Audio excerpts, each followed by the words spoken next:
দুনিয়া ছাড়িয়া মসজিদের ওই পালকে আয়না দোলা দে সাজায়া তারে জনমের লাগিয়া। মানুষ কই যায় রে দুনিয়া ছাড়িয়া মসজিদের ওই পালকে আনিয়া দোলা দে সাজায়া তারে জনমের লাগিয়া। এই বাড়ির জন্য করছো তুমি কত মারামারি, মামলা মোকদ্দমা করে খোয়াইলে করি।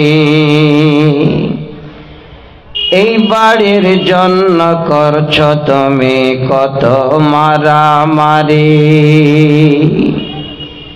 মামলা মোকদ্দমা করে নষ্ট করলে জমি। আজকে তুমি যাবে চলে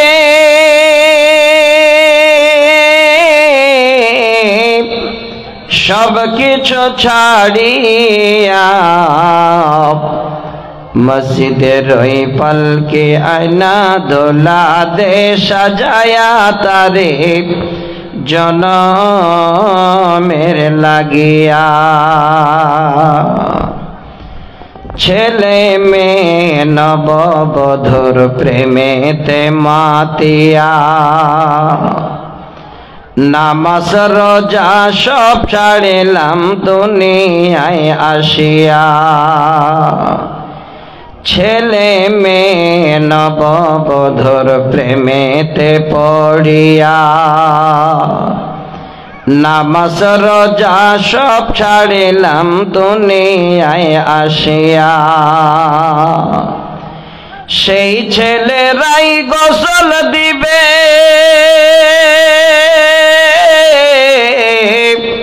মশারি টানাইয়া, মসজিদের ওই পালকে আয়না দোলা দে সাজায়া তারে জনমের লাগিয়া। নিজেকে কি আর এত শক্তি দেওয়া যায়? উপস্থিত সুনামধন্য আজকে এ সভার সম্মানিত সভাপতি সাহেব, মঞ্চে উপবিষ্ট ওলামায়ে কেরাম, সম্মুখে বসে থাকা অত্র এরিয়া থেকে আসা আমার সকল হিতাকাঙ্ক্ষী, প্রাণের থেকেও প্রিয় আমার বয়োজ্যেষ্ঠ বয়োকনিষ্ঠ সকল শ্রোতামণ্ডলী, পর্দার আড়ালে বসে থাকা এই অত্র এরিয়ার মা, খালা, বোন ও বোনান্নেরা, সর্বাগ্রে সে রাব্বুল আলামিনের দরবারে শুকর গুজার করি যিনি আজকে তিনার ঘরকে কেন্দ্র করে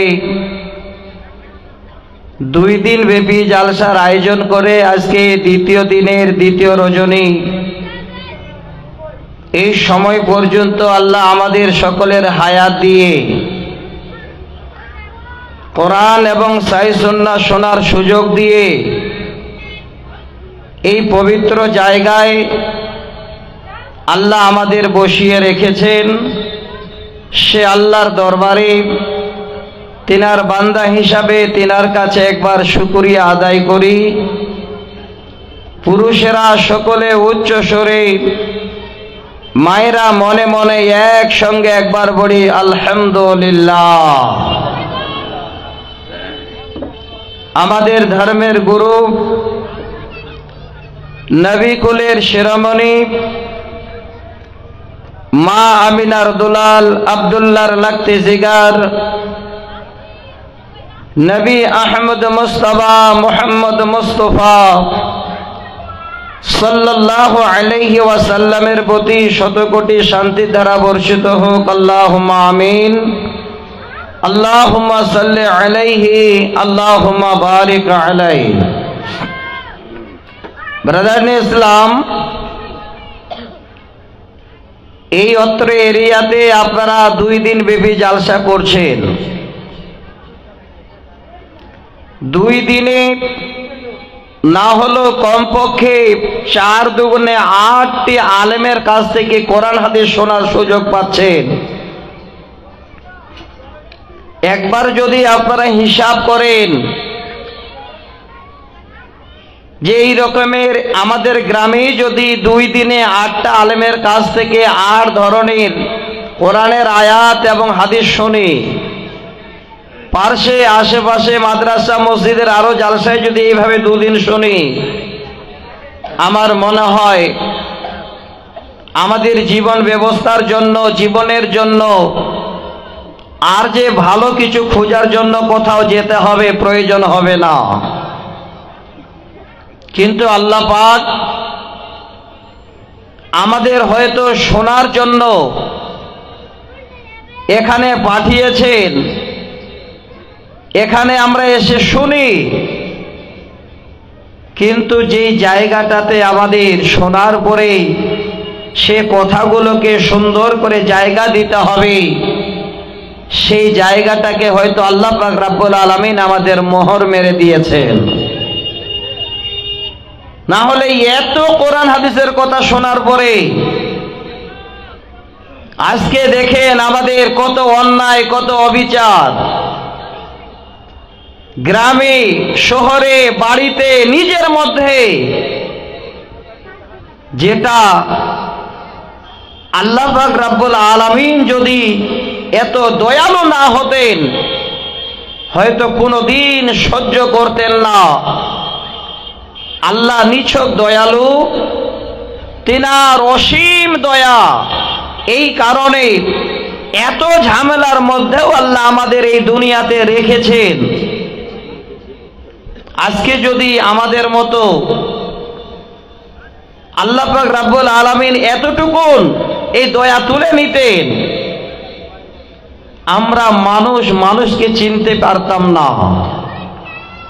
তো আমি অনুরোধ করছি, জালসা শোনার পরে এই রকমের একটা জীবন ব্যবস্থা মনে করে নিন যে কোরআন হাদিস আমাদের শুনে আমাদের এই রকমের একটা জীবন ব্যবস্থা আমরা করব, আগামী দিনে যেন তার বিনিময় আল্লাহ পাক রব্বুল আলামিনের কাছে ইহ জগৎ এবং পরজগতে আমরা পাই। সকলকে আমি অনুরোধ করছি, একবার হিসাব করে দেখেন আল্লাহর এই জমিনে প্রতিদিনে কত কোরআন হাদিসের আলোচনা হচ্ছে, কত মানুষ আমরা বলছি, শুনছি, কিন্তু শোনার পরে মনের দিক থেকে আমাদের কারো পরিবর্তন নাই। আজকের এই জালসাটা হলো মসজিদে, আমরা কোরআন শুনি, হাদিস শুনি মসজিদের ফজিলত সম্বন্ধে, কিন্তু এই রকমের কথাগুলো শোনার পরে আমরা কোনো মতো চিন্তা ভাবনা করি না। আল্লাহ রাসূল একটা হাদিসে বলছেন, শেষ সময় এমন একটা জামানা আসবে, সে জামানায় সুন্দর সুন্দর মসজিদ তৈরি হবে, দোতলা তেতলা মসজিদ তৈরি হবে, রং চং দিয়ে মসজিদ জ্বলবে, কিন্তু মসজিদের যে মুসাল্লি, যারা আল্লাহকে ডাকবেন, ইবাদত করবেন, সেই মুসাল্লি পাওয়া যাবে না। মিলাম দেখেন, আপনারা হয়তো 3 তলা মসজিদ করেছেন, 5 ওয়াক্ত নামাজে 1 কাতার 1.5 কাতার, খুব বেশি হলে 2 কাতার লোক হচ্ছে, আর গ্রামের লোক আপনারা আমরা কোথায় যাচ্ছি? আমার দিনী বন্ধু, আমি আপনাদের অনুরোধ করছি, এই মসজিদ মুখী কে হবে, কে করাতে পারবেন, কার দ্বারায় হবে, এই কথাটা বুঝাবার জন্য আগে যারা আপনারা এখানে গার্জিয়ান বসে আছেন, যারা বাবা বসে আছেন, আপনাদের বাবারা হয়তো সে ভুলটা করে চলে গেছে, আপনার গার্জিয়ান সে ভুল করে চলে গেছে।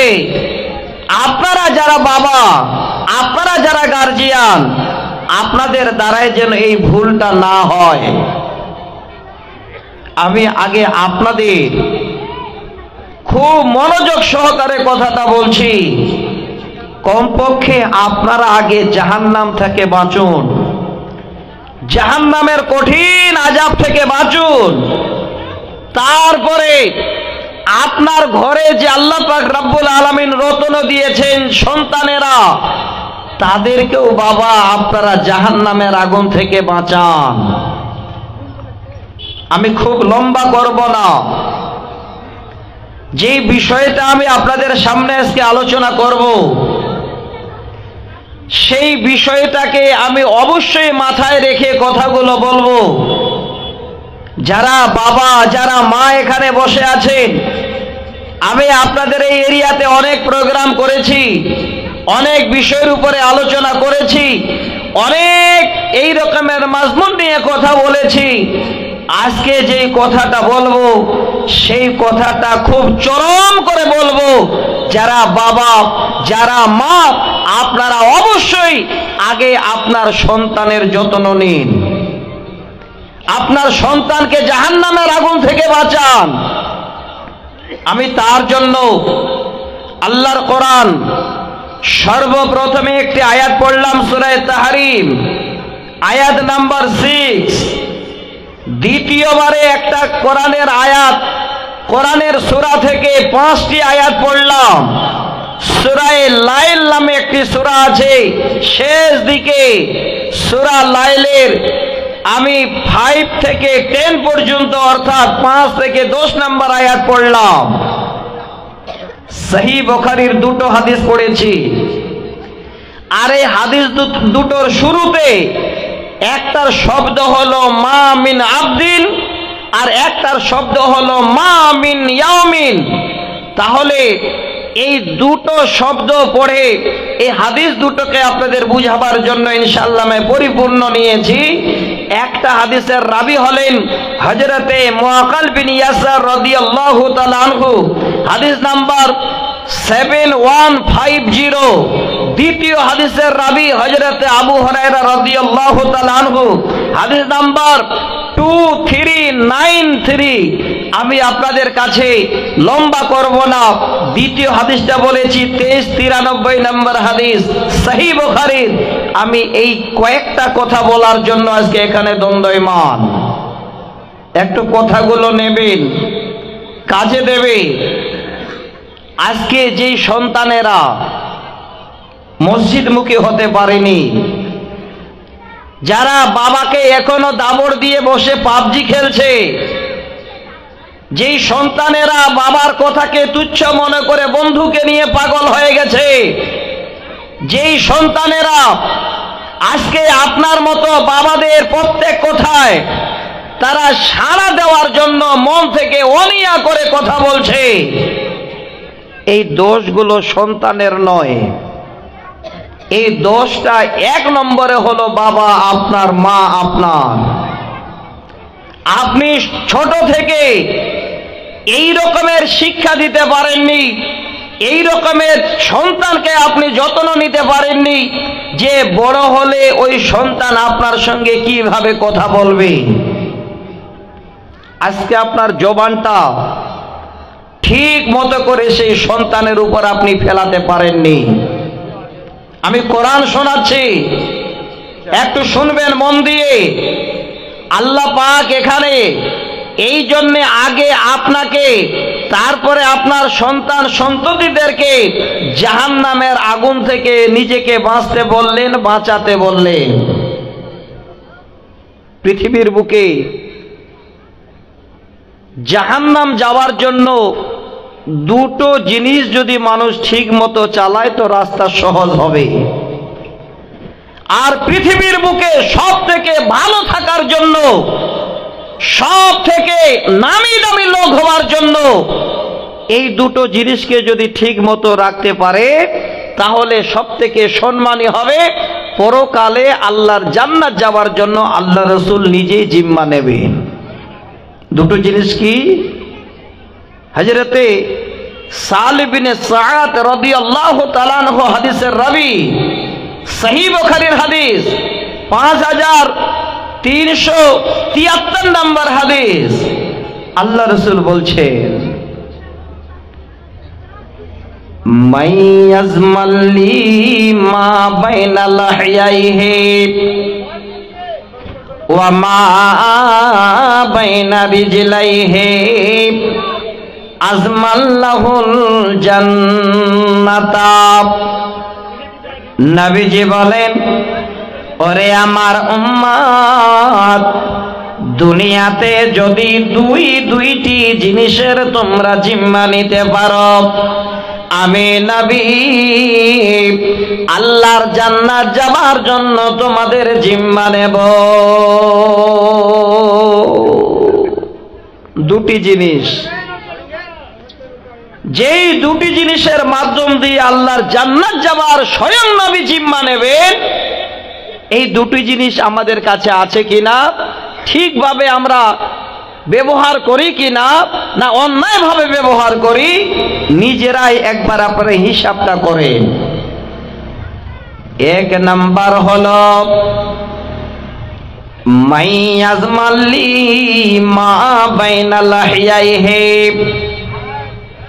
আল্লাহ পাক আমাদের দুই হোঁটের ভিতরে একটা দামি সম্পদ দিয়েছেন, যার নাম হলো জিহ্বা, যার নাম হলো জিভ।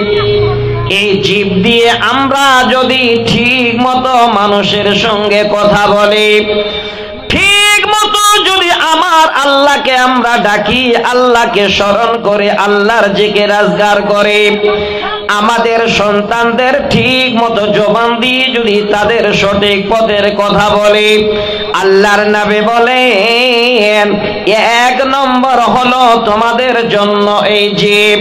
দ্বিতীয় নম্বর ওয়া মাইয়াজমাল্লি মা বাইনা লাহইয়াইহি ওয়া মা বাইনা রিজলাইহি। দ্বিতীয় নম্বর হলো আল্লাহ পাক আমাদের লজ্জাস্থান দিয়েছেন, দুই পার মাঝে আল্লাহ আমাদের একটা বিশাল দামি সম্পদ দিয়েছেন, যার নাম হলো লজ্জাস্থান। নবী বলেন যদি তোমরা জিপের এবং লজ্জাস্থানের জিম্মা নিয়ে নিতে পারো, আজমাল্লাহুল জান্নাতা, আমি নবী তোমাদের জন্য জান্নাতের জিম্মা নেব।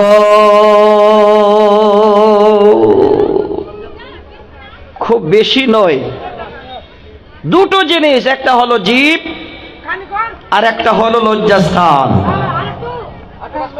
এই জিভটা আপনাদের বুঝাবার জন্য আমি কোরআনের আয়াতটাকে পড়েছি, তরজমা করিনি।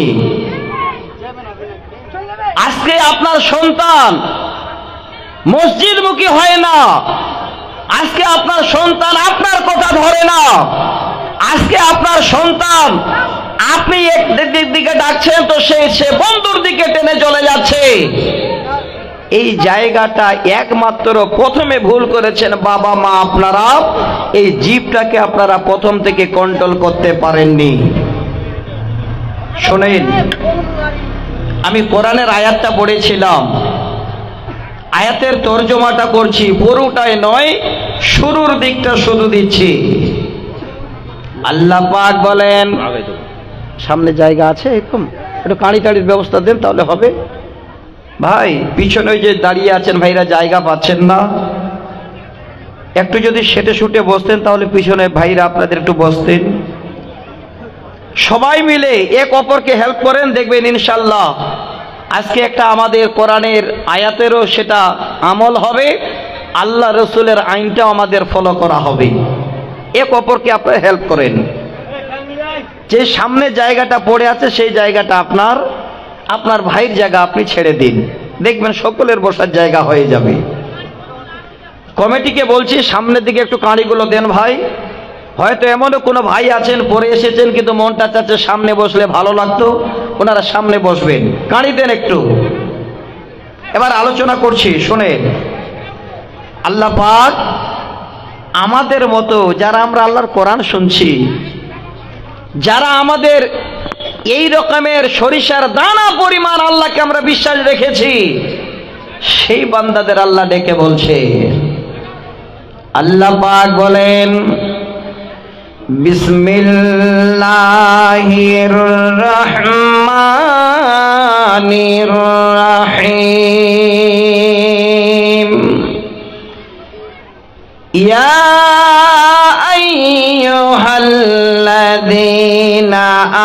আমানু কু আনফুসাকুম ওয়া আহলিকুম নারা। আল্লাহ বলেন, হে আমার বিশ্বাসী বান্দারা, যারা তোমরা আমাকে এক আল্লাহ বলে বিশ্বাস করেছো, কু আনফুসাকুম ওয়া আহলিকুম নারা। আল্লাহ বলেন, বান্দা তোমরা নিজেরাই বাঁচো এবং তোমার আহাল পরিবারকে, তোমাদের ছেলে মেয়েদেরকে জাহান্নামের আগুন থেকে বাঁচাও। শব্দটা কঠিন দামি। আল্লাহ এখানে আগে আমাদের বাঁচতে বললেন, তারপরে আপনার ছেলে মেয়েদেরকে বাঁচাতে বললেন।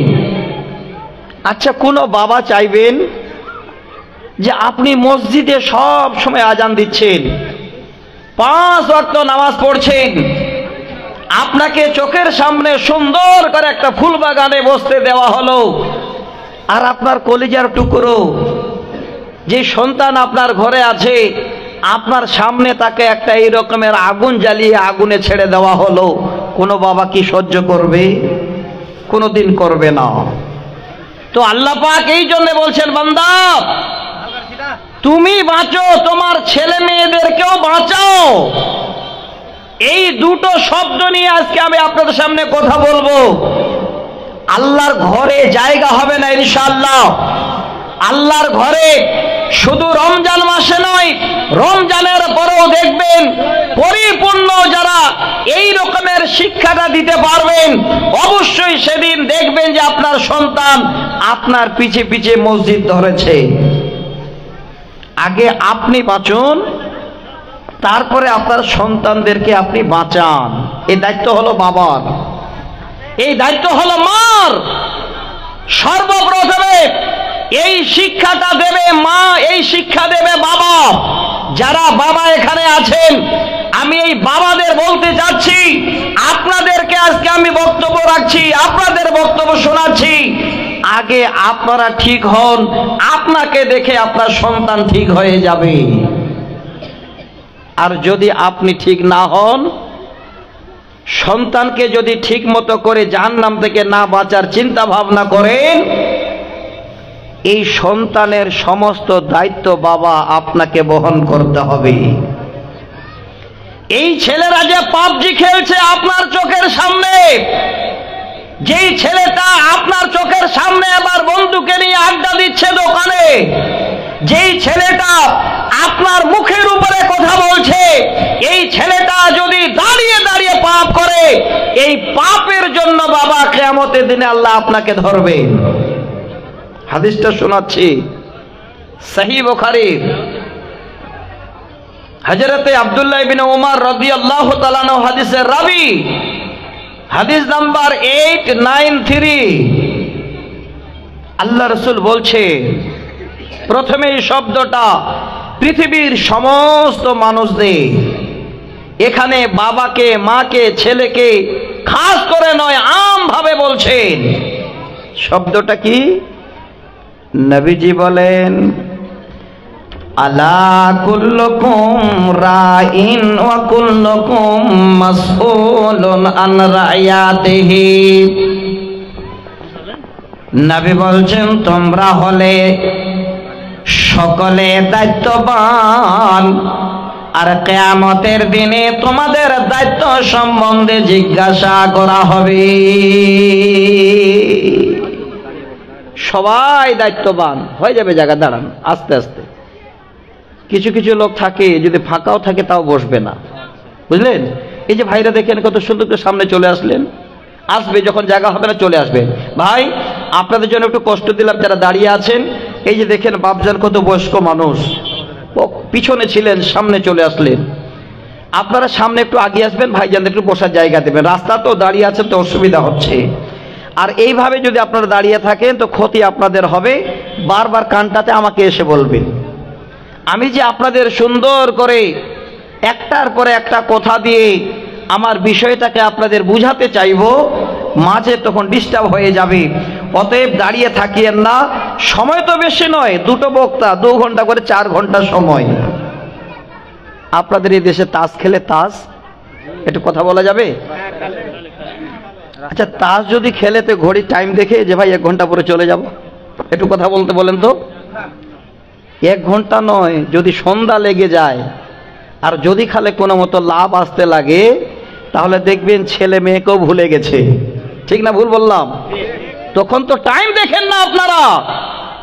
বাবা নোট করবেন, যেই বাবারা সারাদিন বাইরে তাস খেলেন, আপনি আপনার ছেলে মেয়েদেরকে চিন্তা ভাবনা না করে বাইরে পড়ে থাকেন, যেদিন আপনি বুড়ো হয়ে যাবেন, আপনি বাড়িতে পড়ে থাকবেন, সেদিন আপনার ছেলেটা তাজের মুঠা নিয়ে, আপনি যদি 12 ঘন্টা খেলেছেন তো ছেলেটা খেলবে 18 ঘন্টা।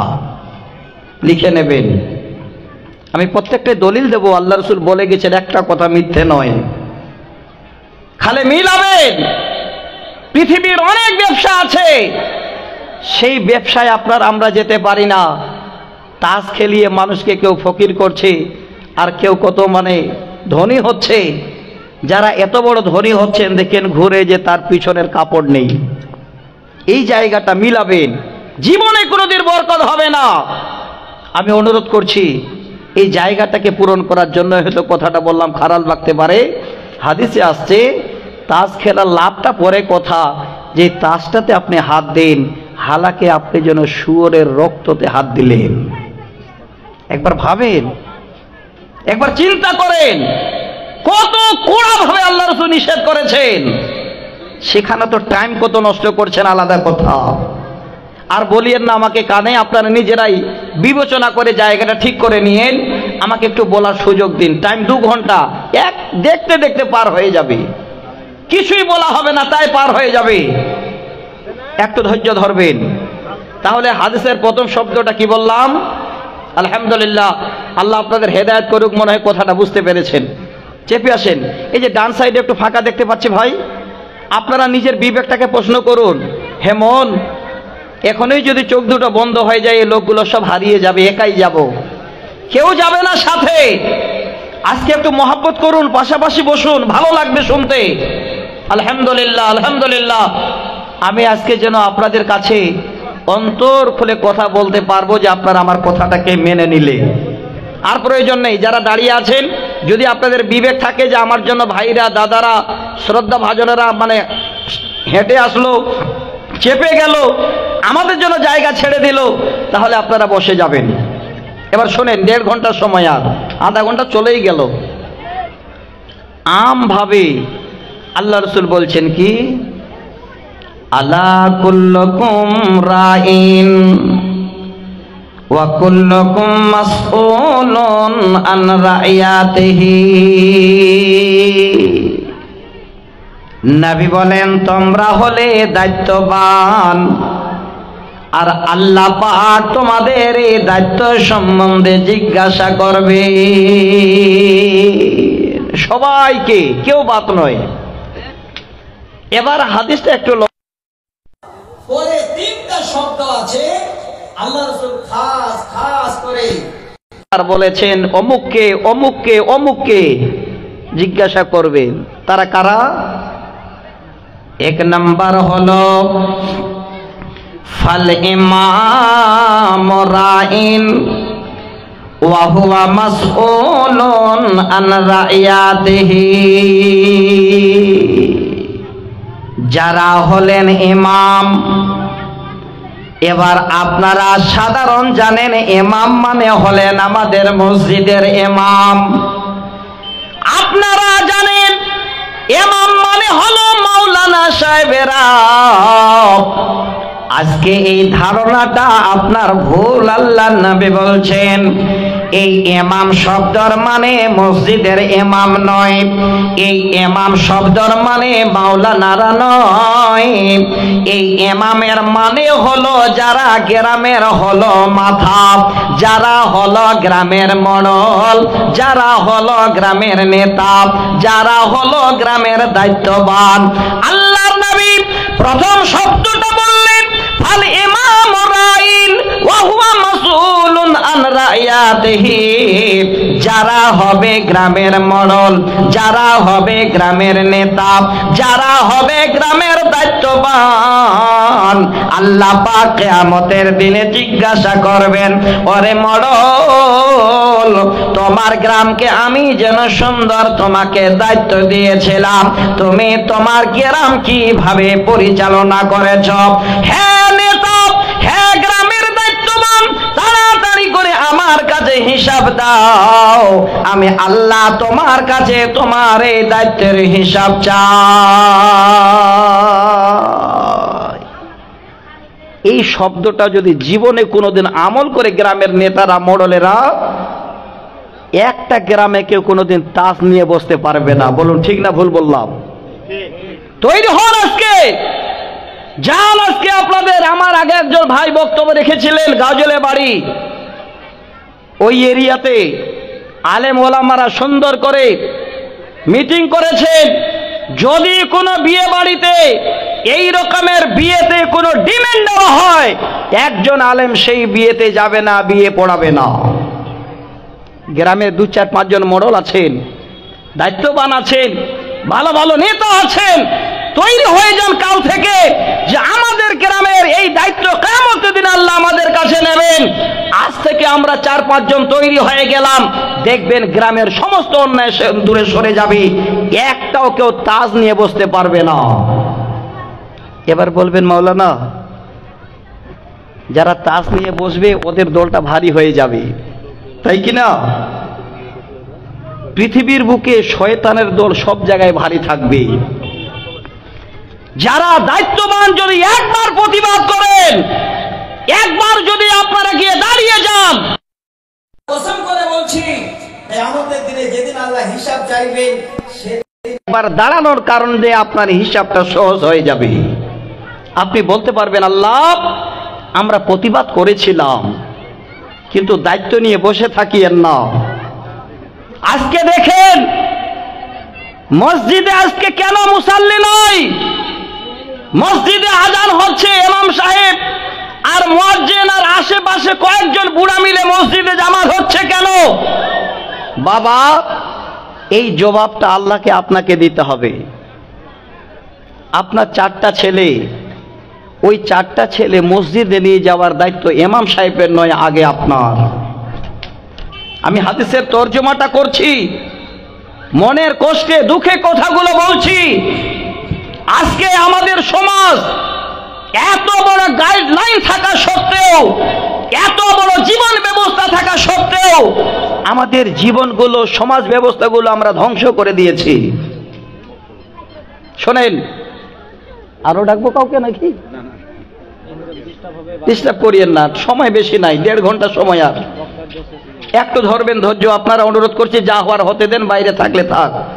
ভাই আপনারা যেমন শুনছেন, যদি 2টো বক্তাকে 4 ঘন্টা টাইম দেন তো 1 ঘন্টা আরো বাড়িয়ে দিন। দেবেন তো আপনারা? দেবেন যে মৌলানা বিছানটা যে আবার খালি পড়ে আছে, হ্যাঁ এটাও চিন্তা করছেন। যাক 2 ঘন্টা করে শুনলে হয়ে যাবে। আপনারা নিজেরা একটু সচেতন হন, না হলে আপনি যদি সন্তানকে নামাজের কথা না বলেন, আপনার মেয়েকে যদি নামাজের কথা না বলেন, তো কিয়ামতের দিনে আল্লাহ আপনার আগে গলাটা টেনে ধরবে। শোনেন হাদিসের রাওয়ায়াত, শোনেন হাদিসের শব্দ। আমার শ্রদ্ধা ভাজন শাইখুল হাদিস যিনি বসে আছেন, আপনাদের মাদ্রাসায় বুখারী পড়ান, আল্লাহ রাসূল বলছেন ওয়ার রাজুলু রাইন ফি আহলিহি ওয়া হুয়া মাসউলুন আন রায়াতিহি। আল্লাহর নবী বলেন, যারা হলো পরিবারের ইমাম, আহাল মানে হলো পরিবার, আপনার 4 ছেলে 3 মেয়ে আপনার বিবি বাড়িতে আছে, তাদেরকে নিয়ে আপনার পরিবার, আর পরিবারের মালিক আপনি একা। ওরে বাপ, একবার ভালো করে হাদিসের শব্দটা কানে ঢুকিয়ে নিন। কিয়ামতের দিনে আল্লাহ পাক আপনার আমার মতো পিতাদের জিজ্ঞাসা করবেন, হ্যাঁ বান্দা আব্দুল্লাহ, আব্দুর রহমান, আব্দুল সাত্তার, আমি তোমাকে তোমার পরিবারের মালিক বানিয়েছিলাম, তুমি তোমার পরিবারকে কিভাবে চালিয়েছিলে? তুমি তোমার পরিবারের হিসাব এবার আমার কাছে দাও। বাবা, আপনাকে হিসাব দিতে হবে। ভাই একটু পূরণ করেন, আমি একটা কবিতা শোনাচ্ছি, পূরণ করেন। খ্রিস্টান হইলে কফিনে, মুসলিম দাঁড়াইতে বলে ভয় লাগছে গো, কেউ দেখবেন বিড়ি খাওয়া তালে তালে পালিয়ে যাবে। হ্যাঁ ভাই, একবার দাঁড়ান তো দেখি কেমন আপনারা আল্লাহকে ভালোবাসেন, আল্লাহ রাসূলকে ভালোবাসেন। নারাদের সবাই, মৌলানা সাহেবকে আমি দাঁড় করাচ্ছি, এত বড়